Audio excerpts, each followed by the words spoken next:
Hello दोस्तों, मैं मुकेश तिवारी एक बार फिर से आपका स्वागत करता हूं अपने YouTube channel trade please pay. ठीक है। और आज हम वर्ल्ड ज्योग्राफी में नेक्स्ट टॉपिक में आपको पढ़ाऊंगा। तो हर वीडियो की तरह आप उम्मीद करता हूं इसे भी अच्छे से देखेंगे, इसे भी समझेंगे और सुनने की कोशिश करेंगे। ठीक है। तो मैं आपको बता दूं कि मैंने सुना है कि लोगों को ज्योग्राफी बहुत डर लगती है, लोग छूना तक नहीं पसंद करते, बहुत टेक्निकल है, ऐसा है वैसा है, इसमें समझ नहीं आता। तो मैं आपको ये बता दूं कि मैं यहाँ पे सिर्फ और सिर्फ इसीलिए खड़ा हूं कि जियोग्राफी का जो आपके दिमाग में भ्रम है, डर है, उसे आपसे निकाल दूं। ठीक है। मैं आपको 100% गारंटी देता हूं, अगर आप मेरे वीडियो पूरा देखेंगे तो आपको वहीं पर 90% चीजें क्लियर हो जाएंगी, चाहे आपने कभी ज्योग्राफी पढ़ी हो, देखी हो या कुछ भी नहीं की हो। ये मैं गारंटी लेता हूं। उनको भी जिन्हें कभी देखी नहीं, उनको भी 100% मैं गारंटी लेता हूं कि मेरी वीडियो देखने के बाद 90% चीजें उनकी क्लियर हो जाएंगी, क्योंकि मैं आपको चीजों को उस सरलता के साथ यहाँ पे समझाऊंगा। ठीक है। और आपके सक्सेस के हिसाब से, आपके रिजल्ट के थ्रू मैं आपको रिजल्ट दूंगा। ठीक है। और आपको जो भी एग्जाम में चीजें पूछी जाए, आप उसे आसानी से उसे सॉल्व कर लो। जो भी क्वेश्चन आए जियोग्राफी से, आप बहुत ही सरलता से उसे सॉल्व कर लेंगे। आपको रटने का कुछ जरूरत नहीं पड़ेगा, आप वीडियो देखेंगे और आपको यहीं पे 90 चीजें समझ में आ जाएंगी। ठीक है। रटने से कुछ नहीं होता, आज रटेंगे कल भूल जाएंगे, लेकिन समझी हुई चीजें हमेशा दिमाग में बैठी रहती। आइए हम देखते हैं ज्योग्राफी का जो चैप्टर वो है पर्वत। ठीक है। तो पर्वत क्या होता है? पर्वत पृथ्वी पे द्वितीय क्रम के उच्चावच होते हैं, जिनकी ढाल तीव्र होती है और उनके शिखर संकुचित होते हैं। सतह से 1000 मीटर से ज्यादा ऊंचाई के जो होते हैं उन्हें हम पर्वत कहते हैं। पर्वत जो है सतह से 1000 मीटर की ऊंचाई से ज्यादा होता है, उसे पर्वत कहते हैं। ठीक है। दुनिया के 26% भाग पर पर्वत पाए जाते हैं, लेकिन दुनिया का या विश्व का 1% जनसंख्या मात्र उस पर निवास करती है। ठीक है। ये हो गया हमारा पर्वत। अब पर्वतों को 4 भागों में देखा जाता है, प्रमुख रूप से 4 भागों में पर्वतों को देखा जाता है। अब हम उसे एक एक करके आपको समझाएंगे और आप ध्यानपूर्वक बस इसे देखिए, आपको एकदम क्लियर हो जाएगा क्या है पर्वत का निर्माण कैसे होता है। तो जो सबसे पहला होता है वो हमारा होता है वलित पर्वत। ये वलित पर्वत,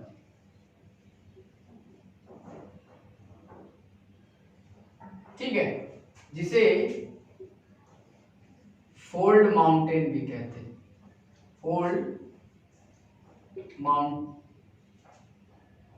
फोल्ड माउंटेन कहते हैं। दुनिया में सबसे ज्यादा ऊंचे यही पर्वत होते हैं और सबसे ज्यादा भाग में विस्तृत भी हैं।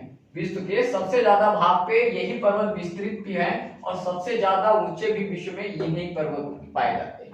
ठीक है। जैसे आपने सुना होगा नाम हिमालय, एंडीज पर्वत, रॉकीज पर्वत, ये दुनिया क्या सबसे ऊंचे पर्वत है विश्व में। तो ये इन्हीं फोल्ड माउंटेन या वलित पर्वत के ही है। ठीक है। ये फोल्ड पर्वत है। अब इनका निर्माण होता कैसे वो हम देखेंगे। तो मैंने आपको प्लेटों के बारे में बताया था पिछले वीडियो में कि प्लेट होते क्या है। ठीक है। वो कैसे गति करते हैं। फिर हम डीप में वीडियो जब लेकर आएंगे तो उसमें आपको प्लेट के बारे में बहुत विस्तृत रूप से एक बार उसका भी वीडियो आएगा जिसमें आपको बताऊंगा ये प्लेट होते क्या। ठीक है। तो यहाँ पे हम देखते हैं, ये पहले जब कोई धरातल, कोई चट्टान है, ठीक है, या मान लीजिए ये 2 प्लेटें जब एक दूसरे के आमने सामने अभिसारी गति करती है, जब एक दूसरे के सामने गति करती हैं, तो उसमें होता क्या, जो भारी वजन की चट्टान है वो जमीन में नीचे धंस जाती है और जो हल्की चट्टान होती है वो उसके ऊपर चढ़ जाती है। जैसे कुछ ऐसे, ये फिगर देखिए,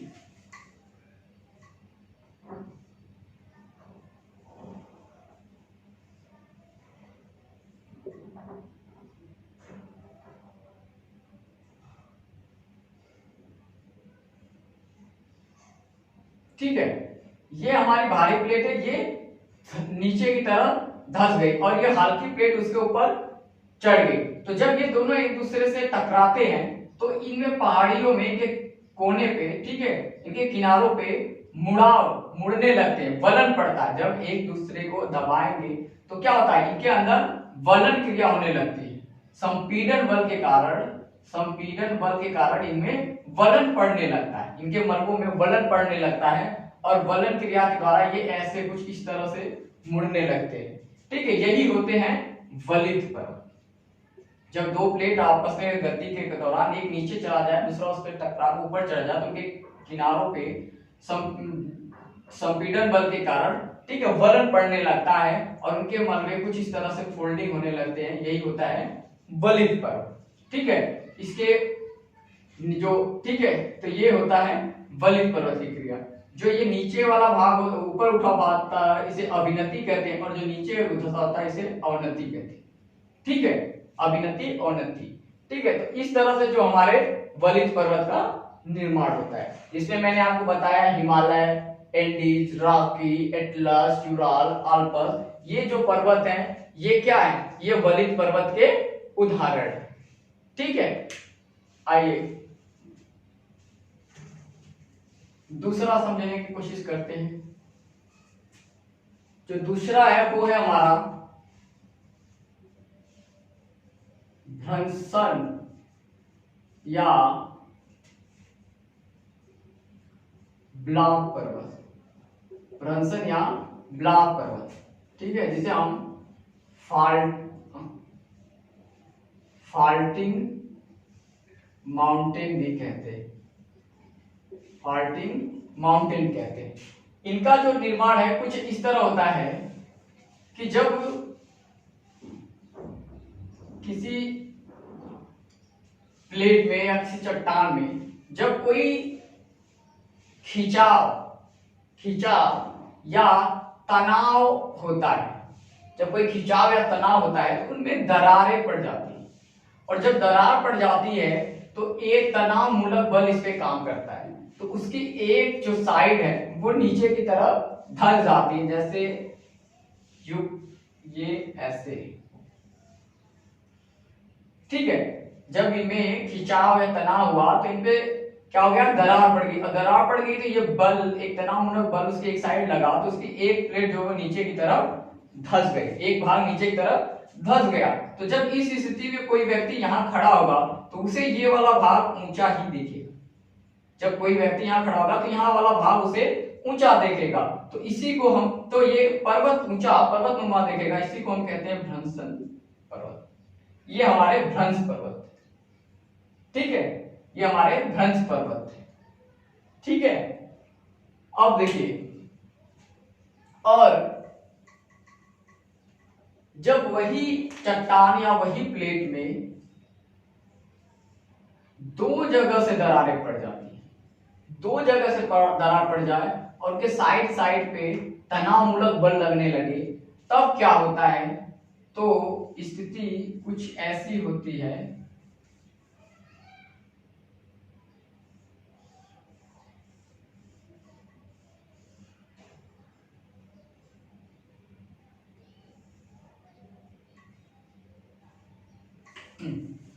एक फिगर।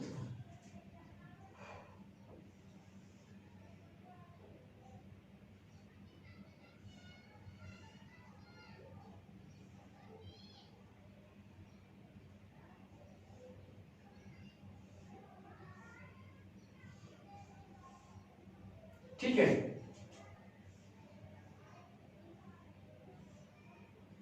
अब इस स्थिति में जब बल दोनों किनारों पर लगे, जब इनमें दो जगह से भ्रंश या दरार हो जाए और इनके दोनों किनारों पर तनाव मूलक बल काम करे, तो ये दोनों भाग इनके जमीन के अंदर धंस जाते हैं और बीच वाला भाग उठा रह जाता है। तो इसी क्रिया को हम कहते हैं वलित ब्लॉक पर्वत, इसी को हम कहते हैं ब्लॉक पर्वत। ठीक है, जब किसी पिंड, चट्टान में या किसी प्लेट में दो साइड से बल लगे, दो साइड से बल लगता है, जब उसमें भ्रंश पड़ जाता है या दरार पड़ जाती है, उसमें दो साइड से बल लगे और वो दोनों साइड उसके नीचे की तरफ धंस जाते हैं, बीच वाला भाग अपनी जगह उठाया जाता है, तो यहाँ से भी ये ऊंचा दिखेगा और यहाँ से भी आदमी को ऊंचा दिखेगा, तो ये क्या होगा, हमें पर्वतनुमा दिखेगा, और इसी को हम कहते हैं ब्लॉक पर्वत। ठीक है, जिसका बहुत अच्छा उदाहरण है आपका ब्लैक फॉरेस्ट पर्वत, जर्मनी का ब्लैक फॉरेस्ट पर्वत। ठीक है, या वासेज पर्वत। ठीक है, फ्रांस का वासेज पर्वत, ठीक है, और वासाज वासाज पर्वत, ठीक है, ये क्या है, ब्लैक पर्वत के ये उदाहरण है, ठीक है। अब देखिए जब कभी होता है ये दोनों इस पे तनाव आए, दरार पड़े और बल यहां से लग जाए, बीच में लग जाए, ये दोनों चीज अपने जगह रहे लेकिन ये वाला भाग अपना क्या हो, धंस जाए, जैसे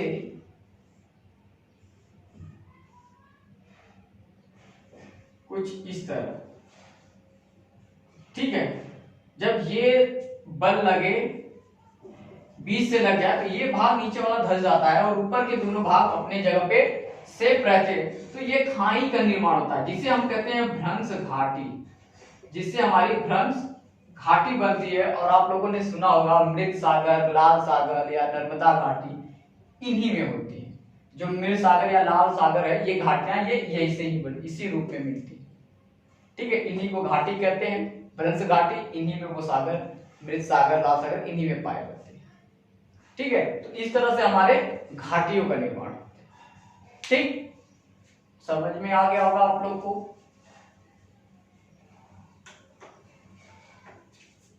और देखिए अब आता है ज्वालामुखी पर्वत, जो तीसरा है वो है ज्वालामुखी पर्वत, या जिसे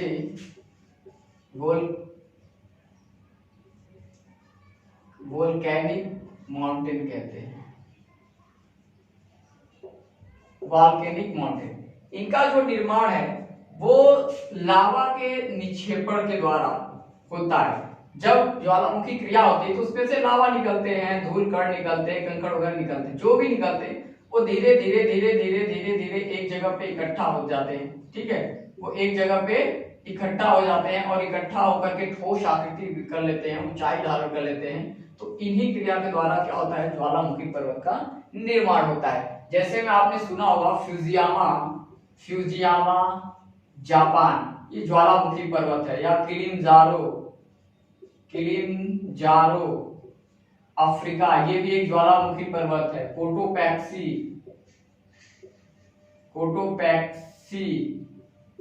कोटोपैक्सी इक्वाडोर में पाया जाता है, ये भी एक ज्वालामुखी पर्वत है, ठीक है।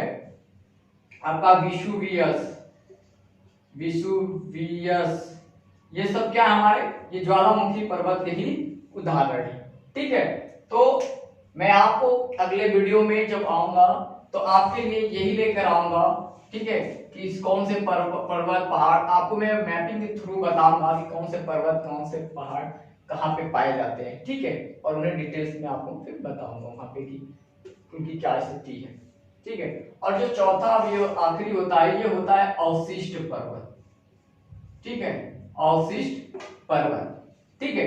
तो अवशिष्ट पर्वत जो होते हैं वो जो पहले के प्राथमिक पर्वत रहते हैं, पहले के पुराने प्राथमिक पर्वत रहते हैं, जब उनका नदी के द्वारा, वायु के द्वारा या वर्षा के द्वारा जब उनका धीरे धीरे धीरे धीरे क्या होता है, अपर्दन होता जाता है। अपर्दन होने के बाद वो जो शेष पर्वत बचता है उसी को हम अवशिष्ट पर्वत कहते हैं, अवशिष्ट या घर्षित कहते हैं। मतलब जब पुराने पर्वत का जब प्राथमिक क्रम के जो पर्वत होते हैं उनका जब घर्षण होता है, मतलब घिसते जाते हैं, घिसने के बाद जो उनका शेष भाग बचता है वही हमारा घर्षित पर्वत या अवशिष्ट पर्वत होता है, ठीक है। और इसका बहुत बढ़िया उदाहरण है हमारा अरावली पर्वत, भारत का अरावली पर्वत, या अपलेशियन पर्वत, अमेरिका में पाया जाना अपलेशियन पर्वत, या आपका पूर्वी घाट, पश्चिमी घाट, ठीक है।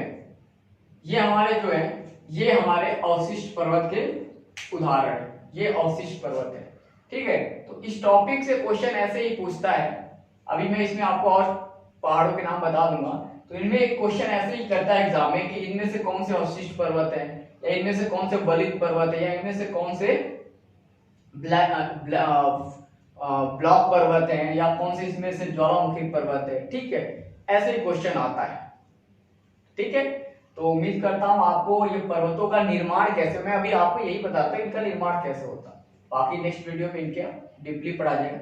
तो ऐसे ही होता है, आप इनको समझ गए होते हैं, ये बेसिक उनका। तो उम्मीद करता हूँ आपको समझ में आया होगा, और अगर आपको समझ में आया है तो आप हमारे वीडियो को जरूर से जरूर लाइक कीजिए, सब्सक्राइब कीजिए और शेयर कीजिए अपने दोस्तों में, ताकि आपको बहुत ही सरलता से पढ़ने का और समझने का मौका मिले, हमारे वीडियोस आपके पास जल्दी से जाए और आपके, ठीक है। तो वीडियो को देखने के लिए बहुत बहुत धन्यवाद।